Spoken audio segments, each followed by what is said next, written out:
मेरे प्यारे दोस्तों, इस कहानी का शीर्षक है राजा और कन्या। आज हम आपको एक राजा की कहानी बताने जा रहे हैं। एक बार की बात है, एक नगर के राजा जंगल में शिकार करने गए। जंगल में शिकार के दौरान राजा को एक हिरण दिखाई दिया। हिरण को देखते ही राजा उसके पीछे पीछे शिकार करने के लिए चल पड़े। हिरण का पीछा करते करते वे अपने घोड़े के साथ जंगल में बहुत दूर निकल गए। इस दौरान राजा के सिपाही उनसे बहुत पीछे रह गए। जंगल के अंदर भी राजा हिरण के पीछे पीछे बहुत देर भटकते रहे। भटकते भटकते राजा को प्यास लगाई। राजा को प्यास ने इतना व्याकुल कर दिया कि वे शिकार को भूलकर पानी तलाश करने लगे। जंगल के अंदर ही राजा को एक छोटी सी झोपड़ी दिखाई दी।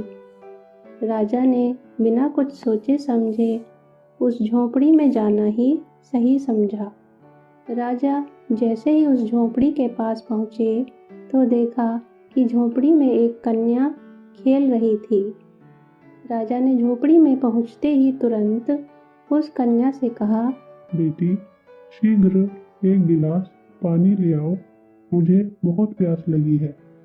कन्या ने राजा को पहचाना नहीं था, परंतु वह एक खाट ले आई और राजा को आम आदमी की तरह ही उसने बैठने के लिए कहा।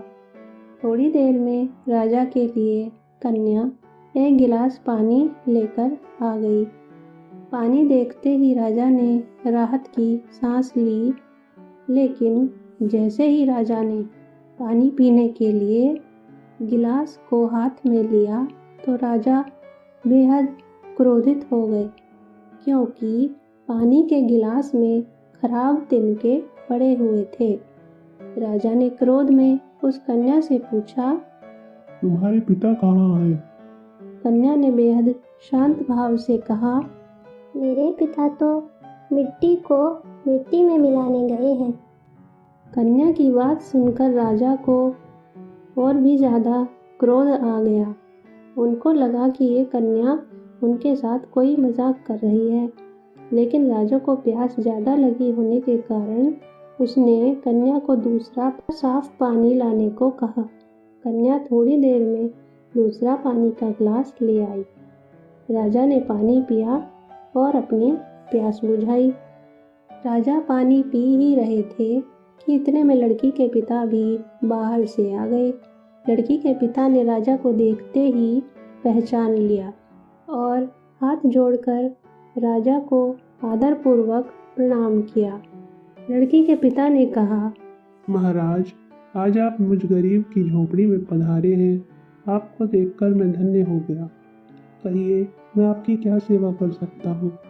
फिर राजा ने कहा, आज मैं जंगल में हिरण का शिकार करने आया था। शिकार करते करते मैं बहुत आगे निकल गया और मेरे सभी सिपाही मुझसे पीछे छूट गए। ऐसे में जंगल के बीच जब मुझे प्यास लगी तो आपकी झोपड़ी दिखाई दी। झोपड़ी के अंदर आया तो देखा कि ये कन्या खेल रही थी। सोचा कि कन्या से पानी मांगकर पी लूँगा ताकि प्यास बुझाई जा सके, परंतु तुम्हारी इस दुष्ट कन्या ने जल में तिनके डालकर दे दिए ताकि मैं पानी पी ना सकूं। और जब मैंने इससे आपके बारे में पूछा तो इसने बताया कि पिता मिट्टी को मिट्टी में मिलाने गए हैं। राजा ने गुस्से में कहा कि आपने इसे कैसे संस्कार दिए हैं? राजा की बात सुनकर लड़की के पिता ने कहा, हुजूर, कन्या ने आपको बिल्कुल सही बात कही थी। दरअसल एक व्यक्ति की मृत्यु हो गई थी, मैं उन्हीं की मिट्टी में गया था। इसी बीच वो कन्या अपने पिता के लिए पानी का गिलास लेकर आ गई। लड़की के पिता ने उससे पूछा, बेटी, आपने राजा को पानी में तिनके मिलाकर क्यों दिए? तो कन्या ने कहा, पिताजी, राजा बहुत दूर से आए थे। इनका शरीर पसीने से तरबतर हुआ था। ऐसे में यदि राजा को मैं तुरंत पानी दे देती तो राजा बीमार हो सकते थे। इसलिए मैंने सोचा कि राजा को मना तो कर नहीं सकती, पर पानी में तिनके मिलाकर दे दूं ताकि राजा दिया हुआ पानी पी ना सके, और इतने में जब तक मैं दूसरा पानी लाऊं तब तक इनका पसीना भी सूख जाए। राजा ने जैसे ही कन्या की बात को सुना वो भावुक हो गए। उन्होंने सोचा, जिस कन्या पर वो इतना क्रोधित हो रहे थे, आखिर वो कन्या तो उनके भले के लिए ही सोच रही थी। राजा कन्या की बात सुनकर बेहद प्रसन्न हुए और अपने गले के पहने सभी हार निकालकर कन्या के गले में डाल दिए। राजा ने अपने बहुमूल्य हार देकर कन्या और उसके पिता को हमेशा हमेशा के लिए झोपड़ी की उस गरीब जिंदगी से मुक्त कर दिया।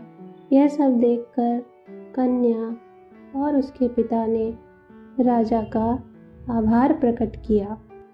प्यारे दोस्तों, इस कहानी से हमें यह सीख मिलती है कि हमें कभी भी जल्दबाजी में किसी भी घटना के प्रति प्रतिक्रिया या उत्तर नहीं देना चाहिए, बल्कि धैर्य बनाए रखना चाहिए।